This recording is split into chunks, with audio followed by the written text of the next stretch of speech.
Magandang umaga sa inyo lahat. Narito po ating magiging lagay na panahon sa araw nito.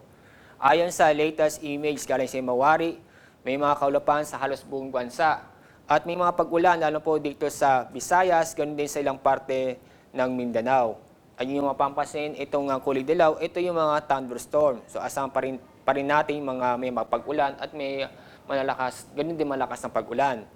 Patuloy na nakaka-apekto ang amihan dito sa Northern at Central Luzon, kung saan ang mga lugar nito ay makakaranas pa rin ng mahinang pag-ulan, ganun din ang malamig na panahon. Tail end ng cold front, ito yung pagsalubong ng malamig na hangin, itong si amihan at mainit na hangin. Kaya itong tail end ng cold front ay magdadala pa rin ng mga pag-ulan at ganun din mga isolated thunderstorm dito sa silangang bahagi ng Southern Luzon. Para sa araw nito, ang Bicol Region, yung Eastern, saka Central Visayas, Caraga, kasama na rin ang Quezon Province, ay makakaranas ng maulap na may mga light to moderate rains at isolated thunderstorm. Samantala, yung nalawing bahagi ng bansa, kasama ang Metro Manila, ay inaasahan po natin na magiging bahagya hanggang sa maulap na papawirin na may mga isolated lamang na pag-ulan.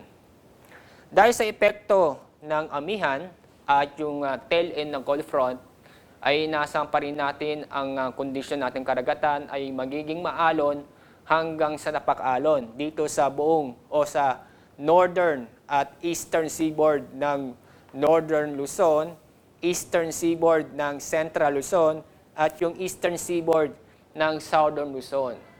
Ang mga lugar nito maapektuhan ay yung Batanes, Calayan, Babuyan, Ilocos Norte, Cagayan, Isabela, Aurora, Camarines Provinces, Catanduanes, Eastern Coast ng Albay, Eastern Coast ng Sorsogon, Eastern Coast ng Quezon, kasama ang Puelo Islands. Kaya paalala po sa ating mga kababayan sa mga lugar na akin nabanggit na huwag mo nang pumulaot. Samantala, meron tayong binabantayang low pressure area pero nasa labas ito ng ating Philippine Area of Responsibility. Nandito ang low pressure area na yung makikita napakalayo sa ating bansa. Sa layong 2,635 kilometers east of Mindanao. At kapag patuloy itong kumikilos, palapit sa ating bansa, maaaring po sa Biyernes ay papasok sa Philippine Area of Responsibility, itong low pressure area. Itong low pressure area ay maaaring maging bagyo. So patuloy natin itong babantayan. Para sa araw nito, inaasahan po natin sa Metro Manila. Ngayon, Miyerkules at Huwebes ay maganda po ating panahon at asahan po natin yung mga isolated mga pag-ulan. Ang agwat ng temperatura sa Metro Manila ay mula 24 hanggang 31 degrees Celsius.